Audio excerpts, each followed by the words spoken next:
ભાવનગરનું અલંગ શિપયાર્ડના વેપારીઓ માટે એક સાધો ત્યાં તેર તૂટે એવી સ્થિતિ સર્જાઈ છે। ડોલરની અનિશ્ચિતતા, ઇઝરાયલ ઈરાન વચ્ચે યુદ્ધની સ્થિતિ, યુક્રેન રશિયા વચ્ચે યુદ્ધના છમકલા, પેલેસ્ટાઇન ઇઝરાયલ વચ્ચેની તંગ પરિસ્થિતિ અને રાતા સમુદ્રમાં હુથી આતંકવાદીઓએ માલવાહક જહાજો પર કરવામાં આવેલા હુમલા, કૃત્રિમ પનામા કેનાલમાં પાણીની સમસ્યા સર્જાતા હવે માલવાહક જહાજોના પરિવહન પ્રભાવિત થઈ રહ્યા છે।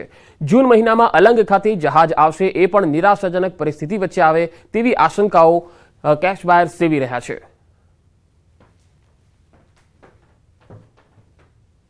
જૂન અને જુલાઈની અંદર જે જહાજો આવવાની સંભાવના હતી એની ખરીદીમાં ખૂબ અસર થાય, કારણ કે શિપ બ્રેકરોને આ ડોલર જે ઉથલપાથલ થાય છે એના હિસાબે જે રિસ્ક ફેક્ટર હોય છે વધી જાય, એટલા માટે જહાજો ખરીદવા માટેની હિંમત શિપ બ્રેકરો કરી શકે નહીં। એટલે આ રીતે જે ડોલર વધ્યો છે એનાથી આ ઇન્ડસ્ટ્રી પર ખૂબ મોટી અસર થશે।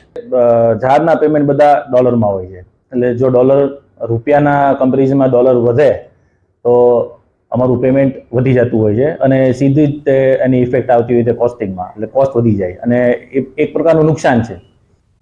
નકલી ચીજવસ્તુઓનો જાણે કે રાફડો ફાટ્યો, હવે ડુપ્લિકેટ તેલ ઝડપાયું। લિંબાયતમાં ડુપ્લિકેટ તેલનો થયો પર્દાફાશ। બ્રાન્ડેડ કંપનીના તેલના ડબ્બામાં ડુપ્લિકેટ તેલના ગોરખ ધંધા ચાલતા હતા। વેપારી એસોસિએશને કરેલી ફરિયાદના આધારે પડાયેલા દરોડામાં આ કૌભાંડ ખુલ્યું। સુરતના લિંબાયત વિસ્તારમાંથી ડુપ્લિકેટ તેલ મળી આવતા હડકંપ મચી ગયો।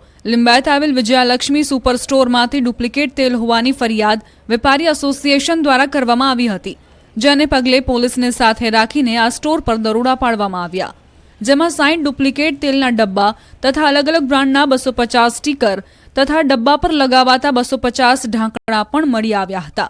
નવાઈ પમાડતી બાબત એ હતી કે ડુપ્લિકેટ તેલનું વેચાણ બ્રાન્ડેડ કંપનીના તેલના ડબ્બામાં કરવામાં આવી રહ્યું હતું। વેપારી એસોસિએશનના પ્રમુખે તેલનો ડબ્બો નકલી છે કે અસલી તે તપાસવાની ટ્રીક નાગરિકોને સમજાવી હતી।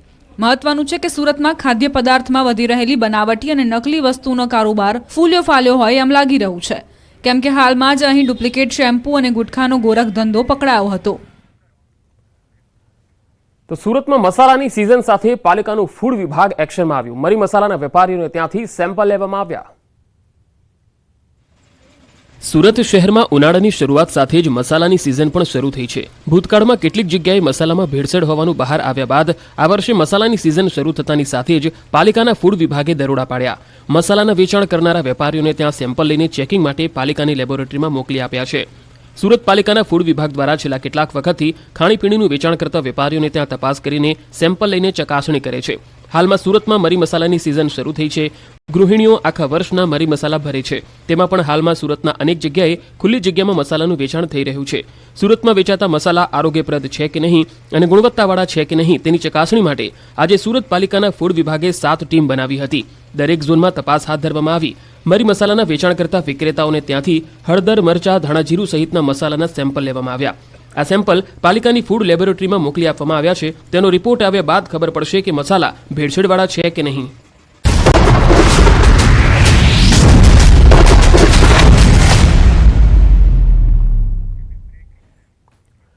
મહેસાણા લોકસભાના કોંગ્રેસ ઉમેદવાર રામજીભાઈ ઠાકોર અનોખો પ્રચાર કરતા જોવા મળ્યા। ચૂંટણી પ્રચાર માટે રામજી ઠાકોરનો અનોખો અંદાજ જોવા મળ્યો। ચૂંટણી પ્રચાર દરમિયાન રામજી ઠાકોર રમેલમાં પહોંચ્યા અને રામજી ઠાકોરે ભુવાજીના આશીર્વાદ લીધા હતા। આ તસવીરો જુઓ, મહેસાણાથી આવી રહી છે આ તસવીર। રામજીભાઈ ઠાકોરનો અનોખો અંદાજ અહીંયા જોવા મળ્યો હતો। રમેલ ગામમાં પહોંચ્યા અને રમેલમાં ભુવાજીના તેમણે આશીર્વાદ લીધા હતા। મહેસાણા લોકસભાના કોંગ્રેસના ઉમેદવાર છે રામજીભાઈ ઠાકોર। તેમનો અનોખો પ્રચાર, અનોખા અંદાજમાં તેઓ મહેસાણાના વિસ્તારમાં જોવા મળ્યા। આ તસવીરો જુઓ। વધુ માહિતી સાથે સંવાદદાતા કેતન પટેલ મહેસાણાથી જોડાયા છે। કેતન, રામજી ઠાકોર જ્યારે રમેલમાં પહોંચ્યા અને આ વિડીયોને લઈને તેમણે કોઈ પ્રતિક્રિયા આપી હતી ખરી? ચોક્કસથી પંકજ જણાવી દઉં કે મહેસાણા લોકસભાની ચૂંટણીમાં હાલમાં જે જંગ હોય છે તે જામે છે। ઠાકોર અને પાટીદાર સમાજ વચ્ચે હાલમાં જે જંગ જામ્યો છે તેમાં આમાં જે રામજી ઠાકોર હોય છે કોંગ્રેસના ઉમેદવાર, હાલમાં તેમના દ્વારા અનોખો જે પ્રચાર હોય છે તે કરવામાં આવ્યો હતો। ગત રોજ વાત કરવામાં આવે તો ગત રોજ પણ તેઓ જે ફોર્મ ભરવા હોય છે તે ટ્રેક્ટર લઈને પહોંચ્યા હતા। ત્યારે હાલમાં પણ એક સોશિયલ મીડિયામાં વિડીયો વાયરલ થયો છે, જેમાં તેઓ ચૂંટણી પ્રચાર દરમિયાન જે રમેલમાં પહોંચ્યા હોય છે તેવું પણ હાલ જોવામાં આવી રહ્યું છે। રમેલ પણ કેટલા લોકો હોય છે તે કહેતા હોય છે કે રામજી ઠાકોર જે છે તેવી પણ ભવિષ્યવાણી કરવામાં આવી છે. એટલે ચોક્કસથી હાલમાં જોઈએ તો જે લોકો સુધી પહોંચવાના જે તમામ પ્રયત્નો હોય છે તે કોંગ્રેસના ઉમેદવાર રામજી ઠાકોર દ્વારા કરવામાં આવી રહ્યા છે. જી કેતન, સ્થાનિક લોકોએ શું કહ્યું જ્યારે તેઓ બુવાજીના આશીર્વાદ લેવા પહોંચ્યા ત્યારે?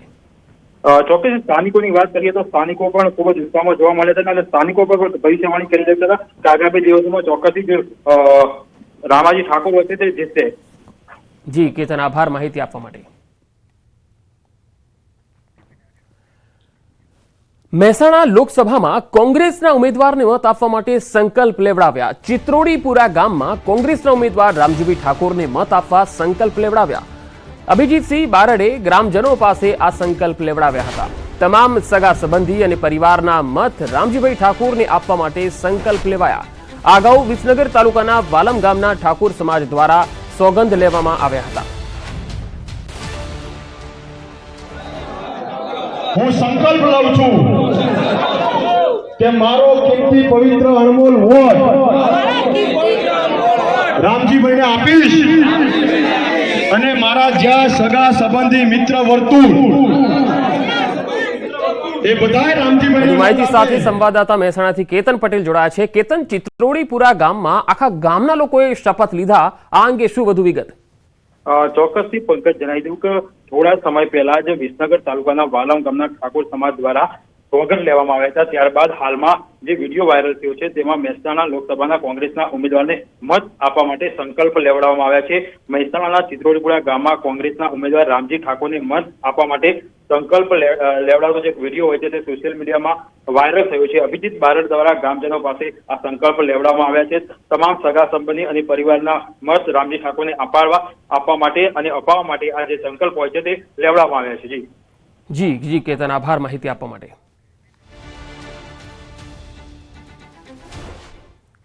હવે વાત કરીશું બોટાદની. બોટાદમાં ગઢડા ગોપીનાથજી મંદિર ટેમ્પલ બોર્ડની ચૂંટણી ભાજપના હોદ્દેદારો આચાર્ય પક્ષના સમર્થનમાં છે.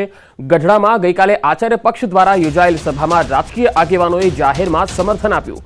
આચાર્ય પક્ષ તરફી મતદાન કરવા માટે અપીલ કરી. ટેમ્પલ બોર્ડના વહીવટદારો પર વિકાસના કામો ન કરાયા હોવાના આક્ષેપો પણ થયા.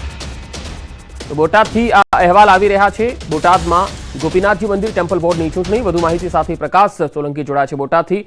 પ્રકાશ, ગોપીનાથજી મંદિર ટેમ્પલ બોર્ડની જે ચૂંટણી છે તેમાં આચાર્ય પક્ષ અને ટેમ્પલ બોર્ડના જે મેમ્બર છે, હાલ શું લાગી રહ્યું છે આ ચૂંટણીમાં?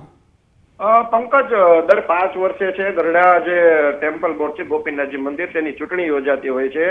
ત્યારે 5 વર્ષ પૂર્ણ થતા આવતીકાલે એટલે કે 21 એપ્રિલના રોજ ગઢડા ગોપીનાથજી મંદિર ટેમ્પલ બોર્ડની ચૂંટણી યોજાશે, જેમાં આચાર્ય પક્ષ અને દેવ પક્ષ સામે સીધી ટક્કર છે. ત્યારે કંઈક ને કંઈક ગઈકાલે ગઢડા પટેલ સમાજની વાડી ખાતે આચાર્ય પક્ષ દ્વારા એક સંમેલન બોલાવવામાં આવ્યું હતું, જેમાં ખાસ કરીને ભારતીય જનતા પાર્ટીના હોદ્દેદારો પણ ઉપસ્થિત રહ્યા હતા. જેમાં કિસાન મોરચાના જિલ્લા પ્રમુખ મુકેશ હિવરિયા, ગઢડા શહેર પ્રમુખ ચંદ્રકાંત લાઠીગડા, શહેર ભાજપ મહામંત્રી તેમજ વીએચપીના પ્રમુખ અર્જુન રાજ્યગુરુ સહિતના અનેક લોકો હાજર રહ્યા હતા. તેઓ દ્વારા સભા સંબોધતા કંઈક ને કંઈક સીધો જે દેવ પક્ષના જે વહીવટદારો છે, જે મંદિરનો હાલ અત્યારે વહીવટ કરી રહ્યા છે, તેમની ઉપર સીધા આક્ષેપો કરવામાં આવ્યા છે કે કંઈક ને કંઈક રીતે જે દેવ પક્ષના સત્તાધીશો છે તે ગેરવહીવટ કરી રહ્યા છે અને જેના કારણે જે હરિભક્તો આવતા હોય છે તેમને પણ કંઈક ને કંઈક તકલીફનો સામનો કરવો પડતો હોય છે. એટલે કે ચોક્કસ આવતીકાલે જે ગઢડા ટેમ્પલ બોર્ડની ચૂંટણી છે તેનો હાલ તો માહોલ જામ્યો છે અને કંઈક ને કંઈક જે દેવ પક્ષ છે તેની ઉપર સીધા આક્ષેપો ભાજપના આગેવાનો કરી રહ્યા છે. જી આભાર પ્રકાશ માહિતી આપવા માટે. રાજકોટના ધોરાજીમાં ખેડૂતના પૈસાની થેલી લઈ 2 મહિલાઓ રફુ ચક્કર થઈ ગઈ, જે સમગ્ર ચોરીની ઘટના સીસીટીવી ફૂટેજમાં જોઈ શકાય છે. ધોરાજીના બેંક ઓફ બરોડામાં ખેડૂત રૂપિયા લઈ એન્ટ્રી માટે ઊભા હતા, ત્યાં 2 મહિલાઓ ખેડૂત પાસેથી રૂપિયાની થેલી ઝૂંટવીને ફરાર થઈ ગઈ હતી. ધોરાજી સિટી પોલીસે સીસીટીવી ફૂટેજના આધારે તપાસ કરી અને ગણતરીના કલાકોમાં જ ચોરીનો ભેદ ઉકેલી નાખ્યો.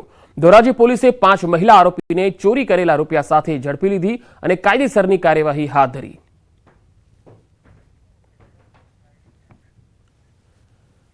અમદાવાદમાં પૈસાની લેવડ દેવડ મામલે બિલ્ડરે જમીન દલાલ પર ફાયરિંગ કર્યું હતું. શહેરના સરખેજ પોલીસ મથકે જમીન દલાલે બિલ્ડર વિરુદ્ધ ફરિયાદ નોંધાવી. આનંદનગરમાં રહેતા હરદતસિંહ જાદવ જમીન દલાલનું કામ કરતા હતા અને તેના મિત્ર બિલ્ડર નિલેશ ખંભાયતાની બાપુનગર ખાતેની સ્કીમમાં 2 ફ્લેટ બુક કરાવ્યા, જે બંધ થઈ જતા હરદતસિંહ પૈસાની ઉઘરાણી કરતા હતા.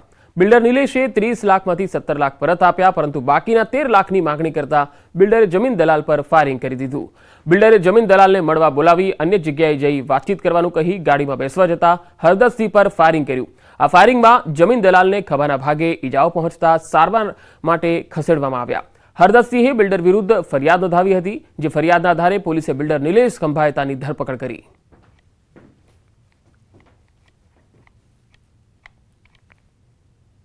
ફરિયાદ એવું કીધું કે આપણે આગળની વાત ઈસ્કન ગોઠિયા છે ત્યાં વાત કરીએ, એમ કરીને પોતાની ગાડી ક્રેટામાં બેસવા ગયા. એટલે ફરિયાદી પાસે ગયો, આરોપી પાસે ગયો, ફરિયાદીએ કાચ નીચે ઉતાર્યો. તેણે એક્ટિવામાંથી કટ્ટો કાઢી દીધી અને ફાયરિંગ કર્યું. ફાયરિંગ એને જમણા હાથે આરપાર ગોળી નીકળી ગયેલી છે અને અત્યારે સારવાર ચાલુ છે અને સારી પરિસ્થિતિ છે. સુરત પીસીબી અને એસઓજી પોલીસે ઓનલાઈન ગેમિંગ અને સટ્ટા રેકેટનો પર્દાફાશ કર્યો છે. માર્કેટિંગ ફ્રેન્ચાઇઝીની આડમાં લોકોને બહારથી બોલાવવામાં આવતા હતા અને દુકાનમાં રાખેલા કોઈન મશીનની અંદર વિવિધ ચિત્રો પર લોકોને રકમ મુકાવીને એક વ્યક્તિને વિજેતા જાહેર કરવામાં આવતા. દુકાનની અંદર જુગાર રમાડતા 2 ઓપરેટરો અને જુગાર રમતા 8 વ્યક્તિ સહિત કુલ 10 લોકોની ધરપકડ કરાઈ. પોલીસે કોમ્પ્યુટર સ્કેનર મશીન સહિત 2 વાહન અને કુલ 2,33,000નો મુદ્દામાલ કબજે લીધો છે. આરોપીઓની વધુ પૂછપરછ ચાલી રહી છે.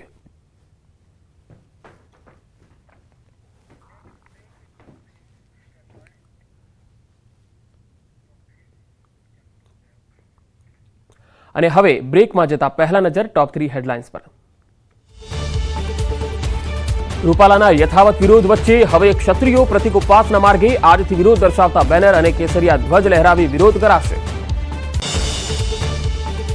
હવામાન વિભાગની પરસેવે રેબઝેબ કરતી આગાહી, દરિયાકાંઠાના વિસ્તારોમાં અકળામણ અનુભવાશે તો 3 દિવસ બાદ 2 થી 3 ડિગ્રીના વધારાનું અનુમાન. દ્વારકામાં રૂકમણી વિવાહનું આયોજન, રૂકમણી મંદિરે 56 ભોગ મનોરથ યોજાશે. ભક્તિમય માહોલમાં વિવાહની ઉજવણી.